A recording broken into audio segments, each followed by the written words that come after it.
Bismillah, alhamdulillah, wassalatu wassalamu ala rasulillah, wa ala alihi wa sahbihi wa mawalah. Kita ketemu lagi dalam kajian hadis pernikahan nomor 2, sekarang seri E. Karena kita sudah bahas takhrij matan maupun sanad, kemudian tahlil atau penjelasan syarah, lalu takwil, yaitu beberapa ibrah, dan sekarang tatbik, yaitu implikasinya. Yaitu hadisnya yang diriwayatkan oleh Imam Malik dari Sahal bin Sa'din As-Sa'idi. Ya, intinya adalah seorang perempuan ja'athu imro'atun, datang kepada Rasul SAW. Dia mengatakan, ya Rasulullah, inni qad wahabtu nafsi laka faqamat qiyaman tawilan. Kemudian faqama rajulun, seorang laki-laki mengatakan pada Rasul, ya Rasulullah, zawwijniha illam takun laka biha hajah. Dan ibrahnya ada 12 atau 12 pelajaran yang kita ambil dari hadis yang diriwayatkan oleh Imam Malik bin Anas itu. Pertama, wanita boleh melamar, adanya hibah diri kepada Rasul. Kemudian ketiga, nikah mesti memakai mahar. 4, kadar dan ukuran mahar disesuaikan dengan kesepakatan. Kalau calon suami mesti memiliki sendiri untuk mahar itu. 6, perhiasan lebih utama untuk dijadikan mahar. 7, mahar bisa dengan jasa yang berharga kalau tidak punya harta. Kemudian mahar bisa disebut ketika akad walaupun tidak menjadi syarat, tapi boleh, bagus kalau disebutkan mahar itu. Kemudian mengajar Quran boleh dapat honor sehingga bisa dijadikan mas kawin. Bahkan mas kawin yang dipraktekkan oleh Rasul sebesar 212,5 gram emas. Jadi sekitar itu harga, sampai di situ. Juga boleh sumpah untuk meyakinkan yang diperlukan. Oh, jangan memberikan yang menimbulkan kesulitan. Dan ucapan akad itu bisa bervariasi. Bisa ankah tukaha, bisa jawaj tukaha, bisa malak tukaha, atau dengan bahasa yang dimengerti. Minimal yang dimengerti oleh akid, oleh mempelai orang tua atau wali mempelai perempuan, 2 orang saksi, dan juga kedua mempelai. Dan yang penting mereka mengerti. Dan ini 12 berapa pelajaran. Sekarang tatbik implikasinya. Implikasi yang pertama, laki-laki itu mesti memiliki harta untuk mahar. Jadi sebelum nikah, dia harus mempersiapkan diri, punya harta untuk mahar, atau untuk mas kawin, daripada lebih bingung kan nanti ketika akad.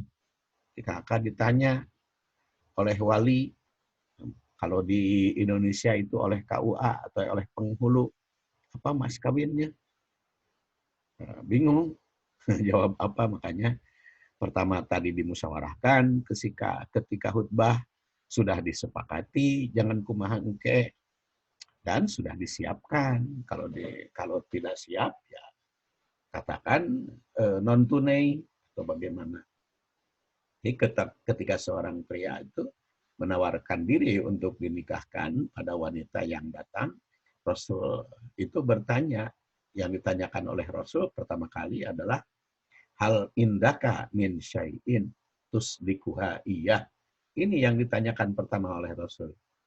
Kalau kamu sudah siap menikah, apakah kamu punya sesuatu untuk disedekahkan sebagai mahar kepada istri, kepada calon istri?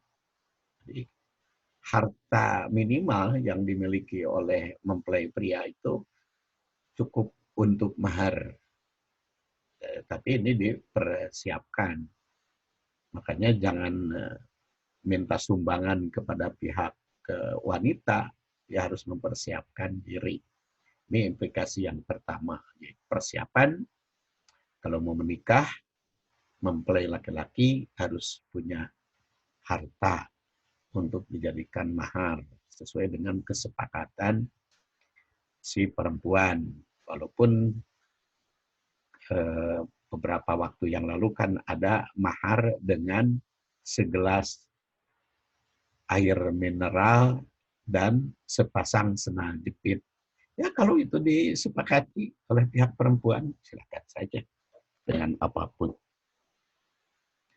Kemudian yang kedua, kesepakatan dalam menghadapi akad. Jadi sebelum akad dan upacara pernikahan mesti dirumuskan oleh kedua belah pihak tentang segala hal yang diperlukan. Jangan sampai timbul penyesalan. Makanya kan kalau orang Sunda mah biasanya proses kepada akad itu ada tahapan-tahapan, ada prosedur yang dilakukan. Itu mulai dari nonon omong, setelah nonon omong itu nanyaan, setelah nanyaan itu ngalamar, setelah ngalamar itu ngajadikeun. Itu tahapan-tahapan. Ya bolehlah semuanya itu disebut ta'aruf gitu atau disebut perkenalan. Ngajadikeun baru nanti waktu akad ada istilah seren sumeren. Dan seren sumeren itu kadang-kadang orang Sunda itu pura-pura tidak tahu ya. Jauh di jugjug angang di teang. Tidak ada lain, ada yang dituju, ada yang dipimaksad. Sakumaha parantos dijanjikan ti payun bahwa para tamu bade dongkap ka ieu tempat kumaha kinten-kintenna ditarima tanah pinte kan gitu. Bari nyebutkeun deh sambil awak ngagelincing teu mawana naon walaupun angkaribung istilahnya itu teu mawana naon. Itu sebelum makan tuh dan upacara pernikahan tuh mesti dirumuskan oleh kedua belah pihak. Jangan sampai ada penyesalan. Bila mana perlu, sebelum walimah itu disepakati oleh kedua belah pihak. Biaya walimahnya di mana, berapa, dari siapa, apakah dari pihak laki-laki, apakah dari pihak perempuan. Terserah kesepakatannya bagaimana.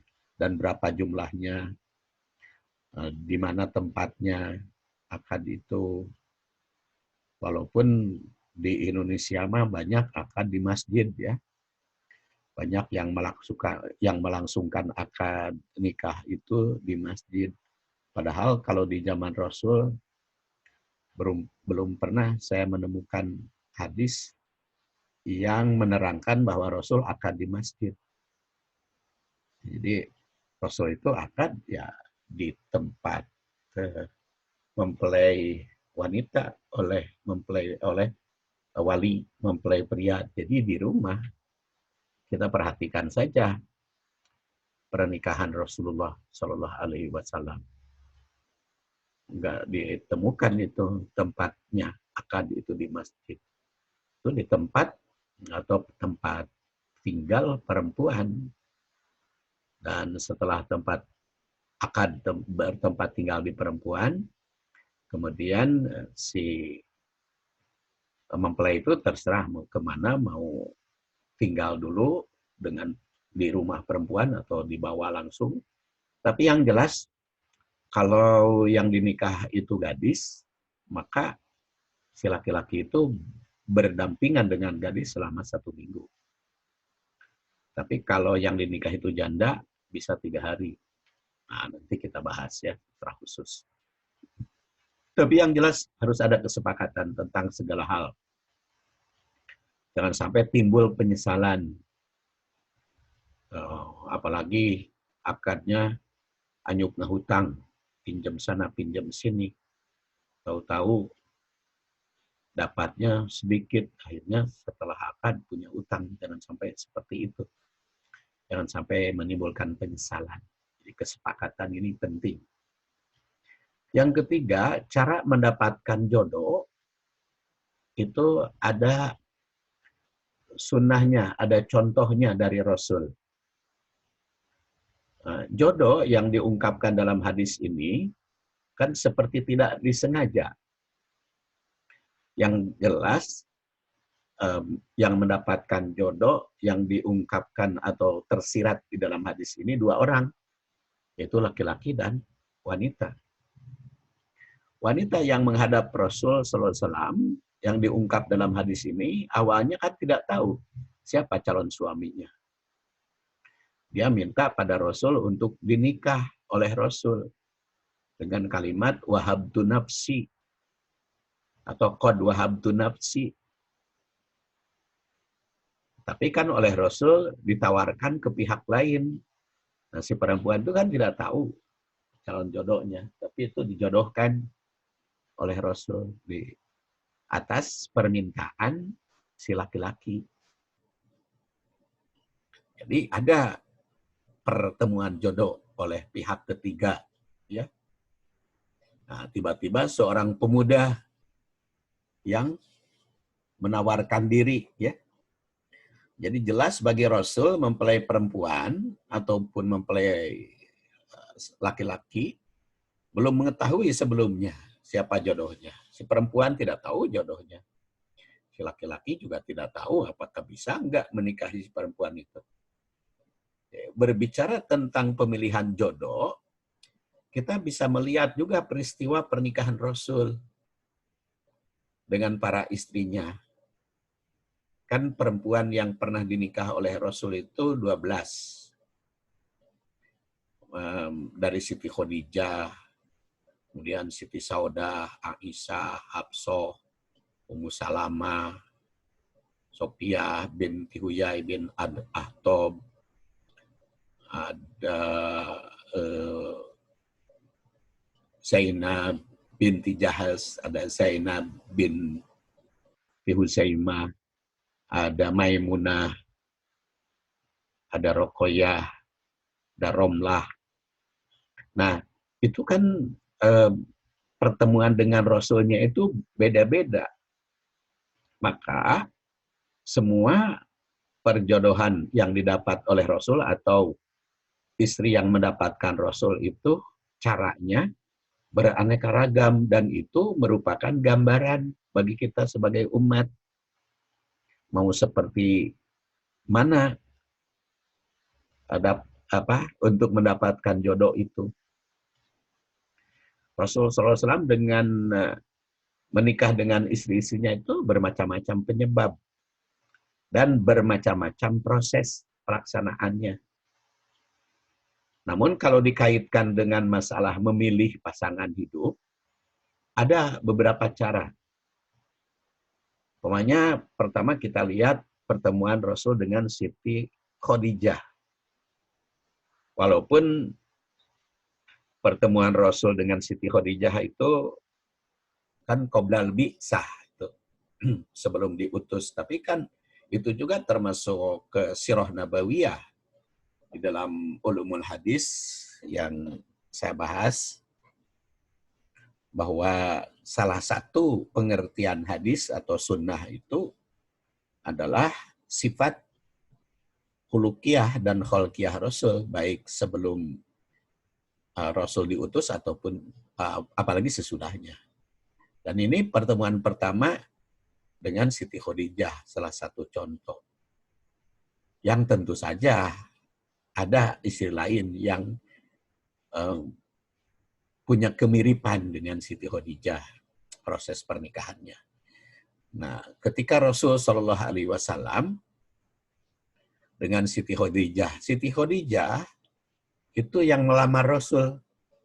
Yang saat itu belum menjadi Rasul. Siti Khadijah lah yang pertama kali tertarik oleh Rasul. Karena kan saat itu Rasul baru berusia 25 tahun, beliau belum bicara untuk menikah.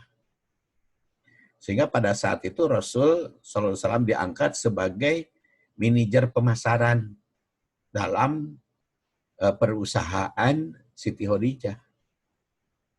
Siti Khadijah bin Khuwailid itu kan orang kaya ya. Orang sudagar ya, sudagar besar, orang kaya. Nah, Rasulullah SAW itu kerja sebagai manajer pemasaran yang didampingi oleh Maisaroh, ditemani oleh Maisaroh. Makanya kalau saya bayangkan mah, Rasul itu oleh Siti Khadijah jadi manajer pemasarannya. Yang mikul, yang bawanya itu adalah Maisaroh kan. Tapi jangan anggap Maisaroh itu perempuan. Ya. Kalau di Arab itu nama Maisaroh itu laki-laki. Itu Maisaroh itu adalah yang mendampingi Rasul ketika Rasul jadi sudagar atau pedagang atau manajer pemasaran Siti Khadijah.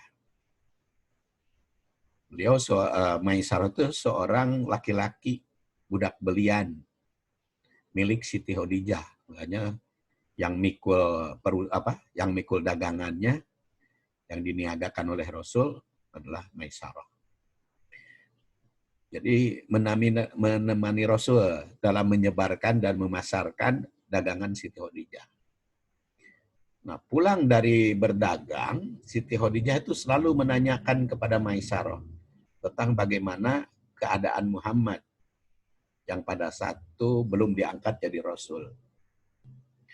Maka Maisarah tentu saja mengatakan apa adanya. Sehingga Siti Khadijah dengan menerima berita yang baik dari Maisarah, semakin lama semakin tertarik oleh Muhammad. Akhirnya Siti Khadijah terus terang kepada Maisarah untuk menyampaikan isi hatinya kepada Rasul. Itu salah satu proses peristiwa wanita yang naksir pria, kemudian minta bantuan orang lain untuk mengutarakannya. Jadi ini cara untuk mendapatkan jodoh yang pertama. Dan itu bisa diikuti oleh umat.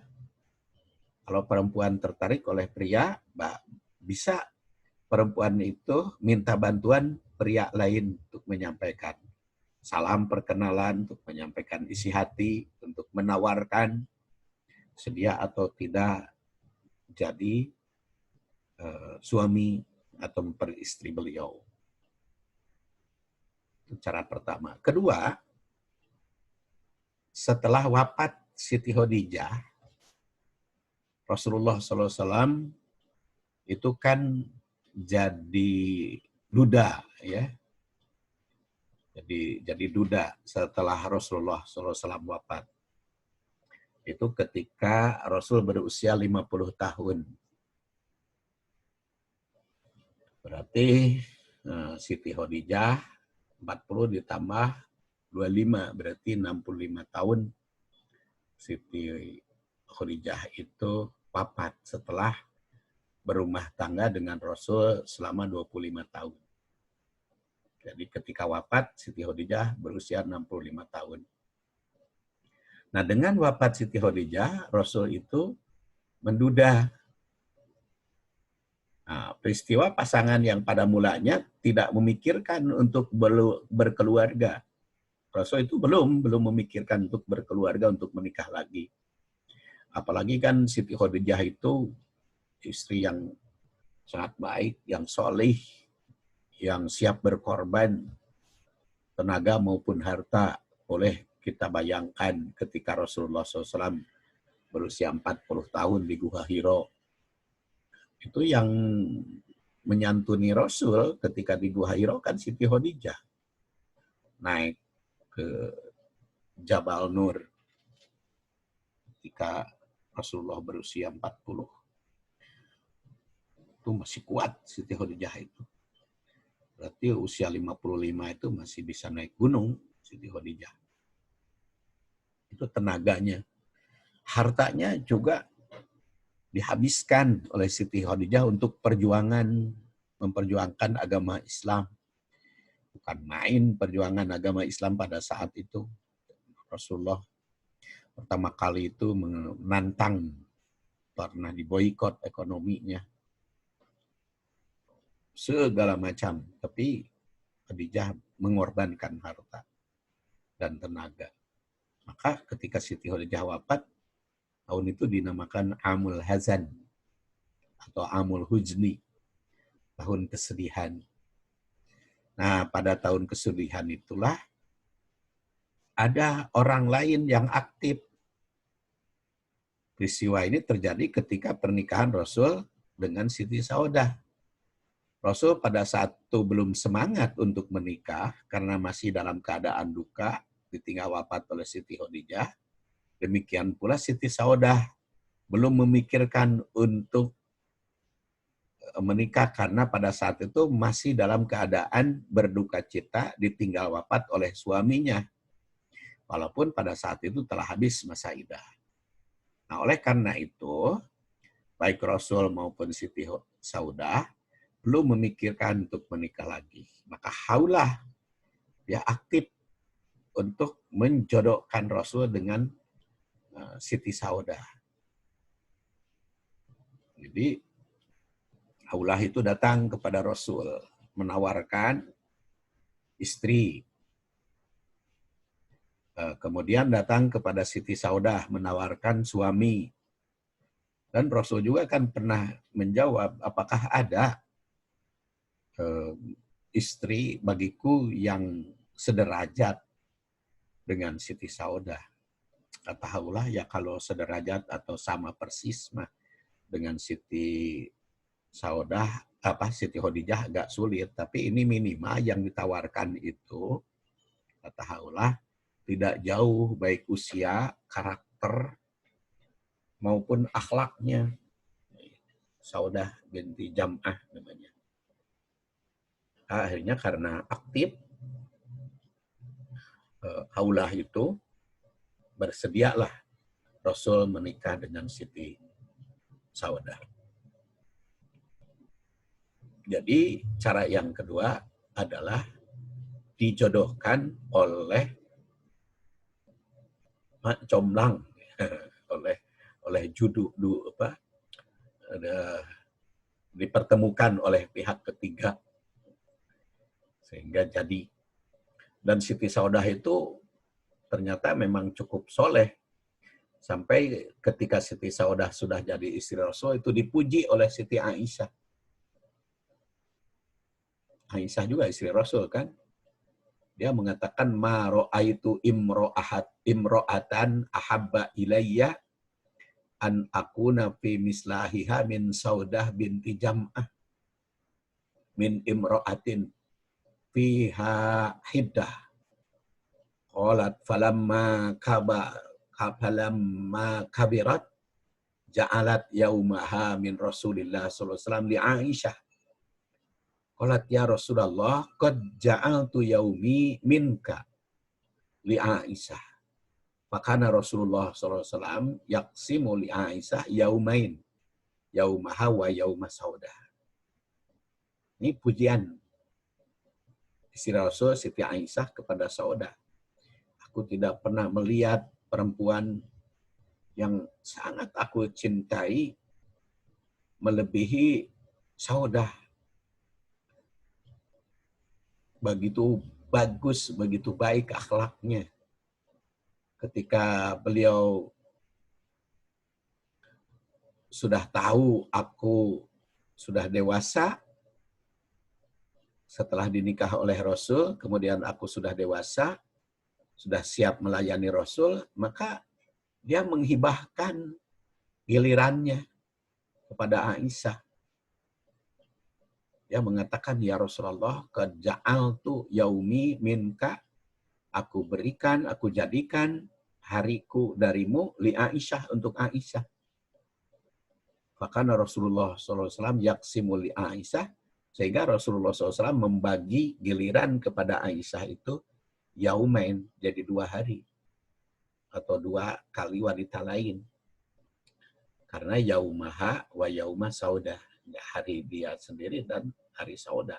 Sehingga dipuji oleh Rasulullah SAW, oleh Aisyah. Demikian hebatnya Siti Saudah. Dan pernikahan dengan Rasul itu dalam keadaan tadi sepeninggal Siti Khadijah. Jadi hadis riwayat Muslim ini nomor 2657 itu menggambarkan Saudah istri Rasul dapat pujian dari Aisyah yang telah menghibahkan gilirannya. Manfaatnya tentu saja bukan hanya bagi Aisyah, tapi juga bagi umat. Karena apa? Karena dengan banyaknya Siti Aisyah bersama Rasul, maka semakin banyak kesempatan untuk meriwayatkan hadis. Karena memang Aisyah itu kan usianya lebih muda. Jauh dengan Siti Saudah yang lebih tua. Menurut salah satu riwayat, Siti Saudah itu lebih tua dari Rasul sekitar 17 tahun bedanya.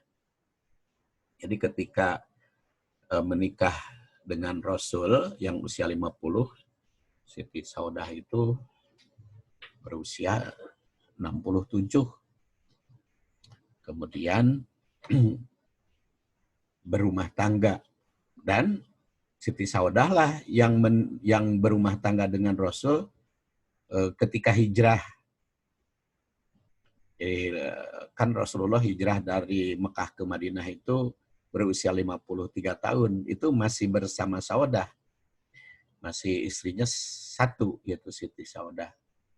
Baru Siti Aisyah itu bisa bersatu dengan Rasul setelah berada di Madinah. Nah, itu salah satu contoh. Yang kedua, ya. Jadi dijodohkan oleh pihak ketiga. Yang ketiga adalah seorang pria naksir seorang wanita dan langsung berterus terang kepada wanita. Dan inilah peristiwa pernikahan dengan Aisyah. Jadi kalau Aisyah mah Rasul tertarik oleh Aisyah yang pada saat itu usia Aisyah 6 tahun, berusia 6 tahun sedia Aisyah. Aisyah itu adalah putra sahabat beliau Abu Bakar. Jadi Rasulullah SAW ini setahun kemudian setelah menikah dengan Siti Saudah. Jadi ketika Rasul berusia 51, yang Aisyah pada saat itu berusia 6 tahun. Dan ayahnya, Abu Bakar, itu berusia 49 tahun. Lebih muda dari Rasul 2 tahun. Dan Rasulullah SAW mendatangi Aisyah, putri Abu Bakar. Kata Aisyah, annaha qalat, qala Rasulullah SAW, kata Aisyah, Rasul itu bersabda kepada Aisyah, urituki fil manam salasalayalin. Aku bermimpi 3 malam berturut-turut. Ja'ani biki al-malak fi saroqoh min harir.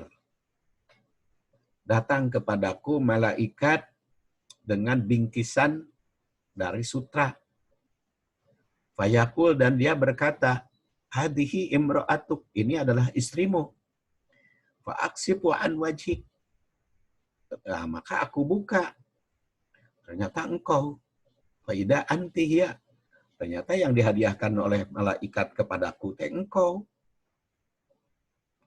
Maka kata Aisyah, faqulu in yaku hada min indillah yumdihi. Kalau itu dari Allah, maka bisa terlaksana. Jadi Aisyah itu sudah paham, walaupun berusia 6 tahun, ketika disampaikan oleh Rasul bahwa beliau bermimpi 3 malam berturut-turut mendapat hadiah, Aisyah itu sudah paham bahwa itu Rasulullah SAW itu melamar dia, maka dia siap menerimanya.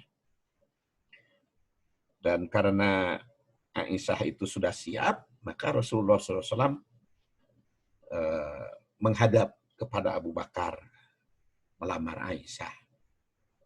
Dan begitu dilamar, Abu Bakar tidak menangguhkan, langsung saja mengakadkan Rasul kepada mengakadkan Aisyah kepada Rasul, menikahkan. Kan yang menikahkan anak perempuan itu kan ayahnya. Jadi walaupun Aisyah belum balik, pertama Aisyah sudah mengerti. Walaupun usianya 6 tahun, kedua, wewenang kalau masih kecil kan wewenang di kalangan orang tua. Jadi orang tua bisa mengakadkan. Nah, yang kita garis bawahi, nanti Aisyah akan dibahas di dalam berbagai hadis yang akan datang, cerita-ceritanya, atau kisah-kisah yang cukup banyak ya, secara berangsur.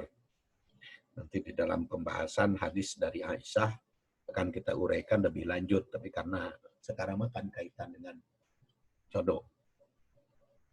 Jadi cara yang ketiga adalah seorang pria yang naksir.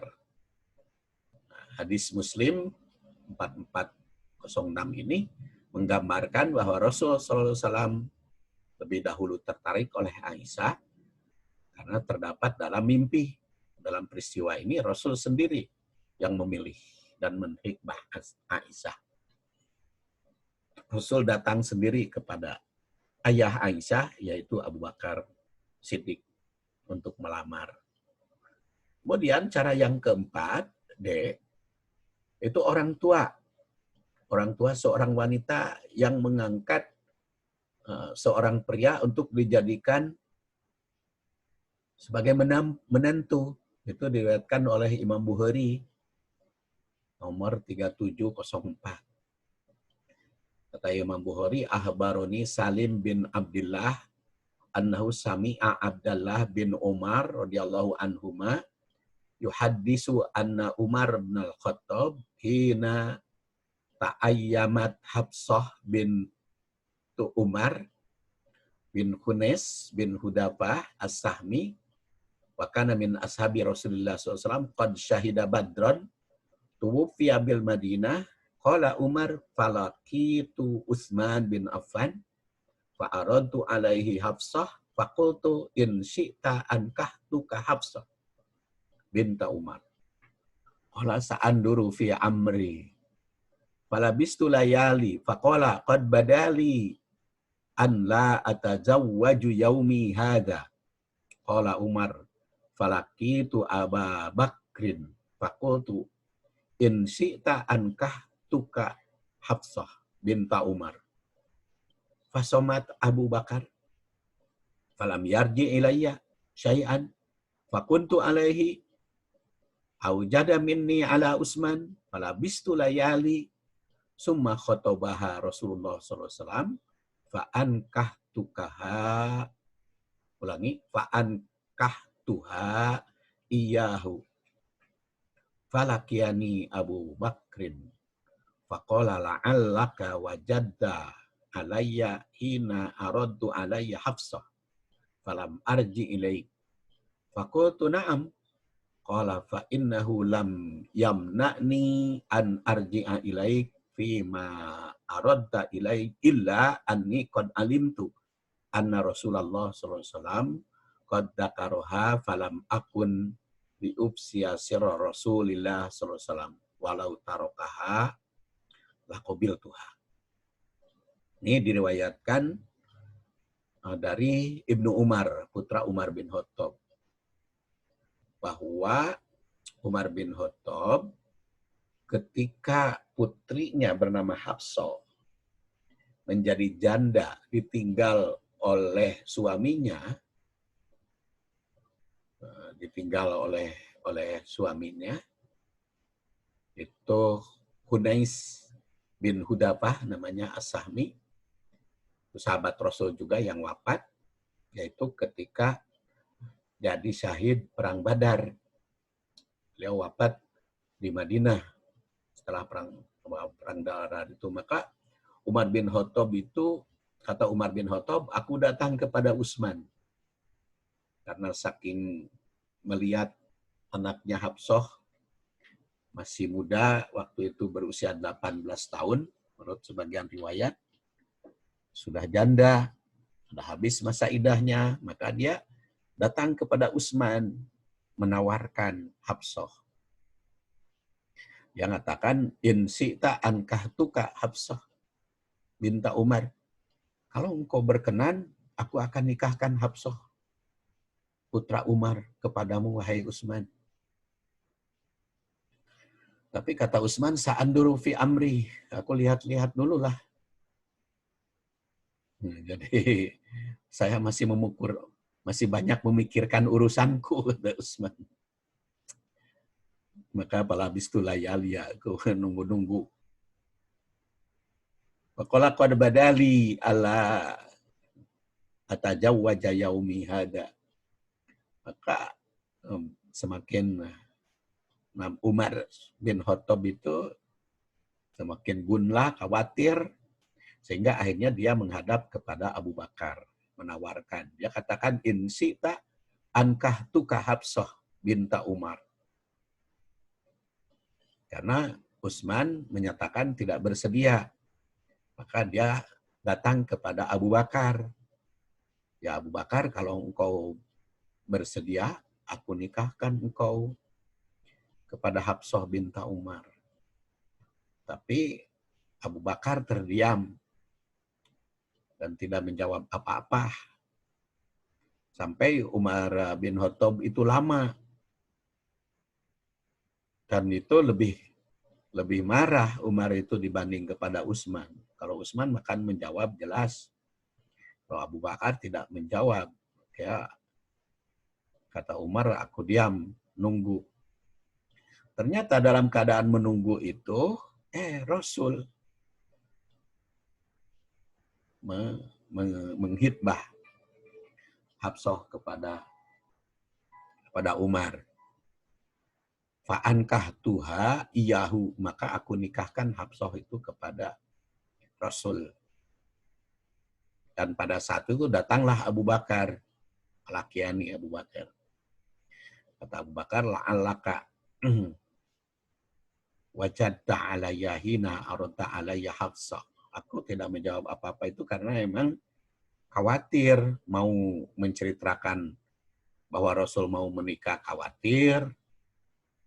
Tidak, kalau menjawab dia juga khawatir menghalangi. Jadi makanya malam arji ilaik, aku tidak kembali kepadamu. Maka kata Umar, qultu na'am, iya betul. Fa innahu lam yamna'ni an arji'a ilaik fima radu illa anni qad alimtu.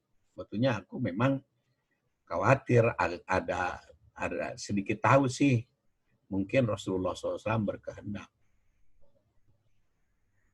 Tapi aku tidak mau membocorkan rahasia ini, khawatir tidak. Padahal kalau Rasul SAW tidak bersedia menikahi putrimu, aku akan nikah, katanya.